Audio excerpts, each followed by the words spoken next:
आज ही Doubtnut app download करें। Doubtnut पर होगा अब आपके सभी मैथ्स, केमिस्ट्री, फिजिक्स और बायोलॉजी डाउट्स का सफाया। बस अपने क्वेश्चन की फोटो खींचो, उसे क्रॉप करो और तुरंत वीडियो सोल्यूशन पाओ। Download now. इस क्वेश्चन में बोल रखा है कि दो फ्रेंड है ए और बी, दोनों का मास कितना है 40 केजी, दोनों का वेट कितना है 40 केजी। फ्रिक्शनलेस प्लेटफॉर्म पे बैठे हुए हैं और डी डिस्टेंस अपार्ट है। ए रोल करता है बॉल को जिसका मास 4 केजी है प्लेटफॉर्म पे बी की तरफ, फिर बी उसको कैच करता है, फिर बी रोल करता है ए की तरफ, फिर ए उसको कैच करता है। इस तरीके से ball back and fourth move करते रहती है। बॉल ए जो है वो फिक्स्ड स्पीड उसकी 5 मीटर पर सेकेंड है, मीन्स बॉल की जो स्पीड है वो 5 मीटर पर सेकेंड की स्पीड से बॉल मूव कर रहा है। पूछ रहा है find the speed of A after he rolls the ball. A की स्पीड पूछ रही है after he rolls the ball. सबसे पहला पार्टी कर लेते हैं। ए और बी हमारे पास दो फ्रेंड्स हैं। ए बॉल को थ्रो करता है, तो जैसे ही ए बॉल को थ्रो करेगा तो फर्स्ट जो हमारा केस है कि ए बॉल को थ्रो कर रहा है, तो यदि दोनों एक सिस्टम है तो इनिशियली दोनों का मोमेंटम जीरो है। ये बॉल आगे की तरफ किस वेलोसिटी से जाएगी, बॉल का मास कितना है हमारे पास 4 केजी, वो जाएगा हमारे पास कांस्टेंट वेलोसिटी है 5, इस वेलोसिटी से आगे की तरफ मूव करेगा। तो ए मोमेंटम को जीरो करने के लिए क्या करना पड़ेगा, ए को पीछे की तरफ मूव करना पड़ेगा, मीन्स लेफ्ट की तरफ मूव करेगा। ए का मास कितना है 40, उसकी वेलोसिटी हमने v मान के रख ली।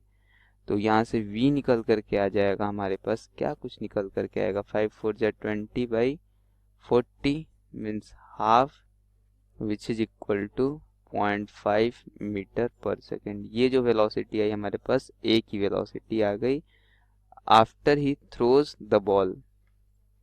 अब सेकेंड पार्ट हमसे पूछा जा रहा है कि find the speed of A after he catches the ball for the first time.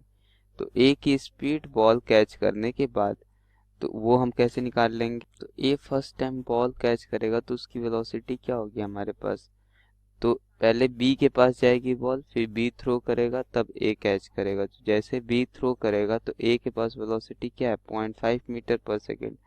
तो बी का हम कैसे निकाल लेंगे, बी निकालेंगे momentum before collision is equal to momentum after collision. तो ये क्या आ रहा है, इधर से बॉल आ रहा है, मीन्स बॉल इस डायरेक्शन में आ रहा है, इस डायरेक्शन में आ रहा है, तो मोमेंटम इस डायरेक्शन में हम पॉजिटिव ले रहे हैं और इस डायरेक्शन में हमारा मोमेंटम क्या है नेगेटिव है।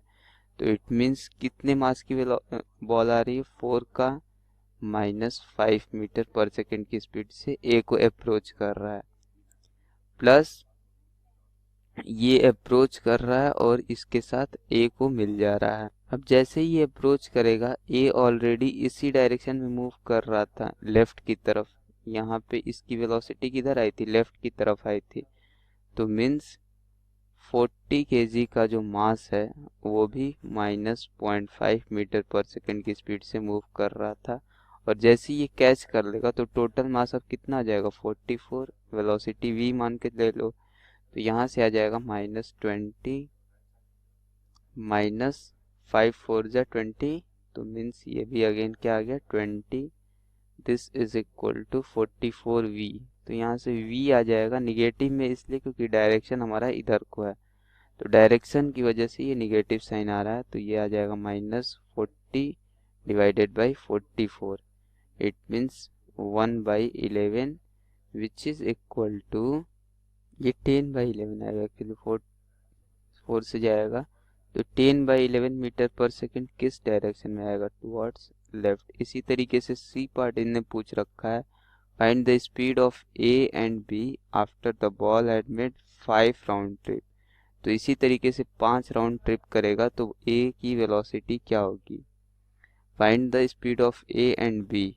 तो ए की स्पीड जो हो जाएगी आफ्टर 5 राउंड, तो एक राउंड के बाद ए की स्पीड क्या है 10/11 है, तो आफ्टर 5 राउंड के बाद ए की स्पीड क्या हो जाएगी हमारे पास 50/11 मीटर पर सेकेंड। इस तरीके से बोल रहा है where how many times the A roll the ball, तो ए कितनी बार बॉल को रोल करेगा। तो लेट अस सपोज, तो इसी तरीके से हमारे पास क्या हो जाएगा आफ्टर 6th राउंड जो है वो वेलोसिटी क्या हो जाएगी हमारे पास 60/11 मीटर पर सेकेंड। अब ये जो 60/11 है वो greater than 5 metre per second, तो 5 मीटर से तो बॉल अप्रोच कर रहा है, 5 मीटर पर सेकेंड से क्या है, बॉल अप्रोच कर रहा है। और यदि ए की वेलोसिटी 5 से ज़्यादा हो गई तो बी तो कभी ए को अप्रोच नहीं कर पाएगा। यदि बॉल को अप्रोच करना है ए को, तो ए की वेलोसिटी इससे कम होनी चाहिए, तभी बॉल इसको अप्रोच कर पाएगा, अदरवाइज ये अप्रोच ही नहीं कर सकता है। तो मीन्स मैक्सिमम ये 6 राउंड करेंगे, मैक्सिमम ये 5 राउंड करेंगे, 6th राउंड में ये अप्रोच ही नहीं कर पाएगा। तो पूछ रहा how many times can A roll the ball, तो ये हो जाएगा 5 टाइम्स। इसके बाद पूछ रहा है where is the centre of mass of A plus B, A plus B का सेंटर ऑफ मास क्या होगा। तो ये हमारे पास ए है, ये बी है, और ये बॉल जो है इन दोनों के बीच में मूव कर रहा है। तो ए का पोजीशन हम 0 मान लें, तो ये डी डिस्टेंस से दूर पे है, तो सेंटर ऑफ मास जो हमारा निकल जाएगा वो कुछ इस तरीके से निकलेगा। वो इंस्टेंट लेते हैं जब बॉल ए के पास है, तो एक बॉल की भी पोजीशन क्या है, 0 है, तो position of centre of mass क्या निकल जाएगा हमारे पास, मास ऑफ ए विच इज 40, जिसका पोजीशन 0 है।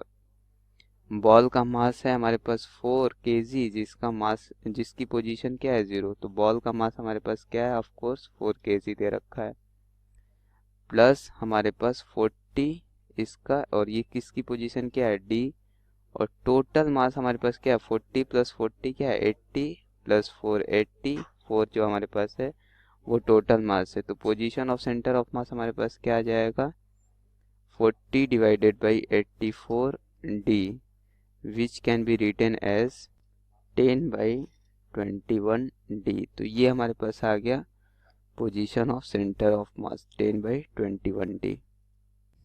तो इस क्वेश्चन में हमने जो जो चीज़ पूछा गया था वो चीज़ कैलकुलेट कर लिया, तो यही हमसे इस क्वेश्चन में डिस्कस करने को बोला गया था। क्लास 6 से 12 से लेके नीट, IIT, JEE मेंस और एडवांस के लेवल तक 10 मिलियन से ज्यादा स्टूडेंट्स का भरोसा। आज ही डाउनलोड करें डाउटनेट ऐप या व्हाट्सएप कीजिए अपने डाउट्स 8400 400 400 पर।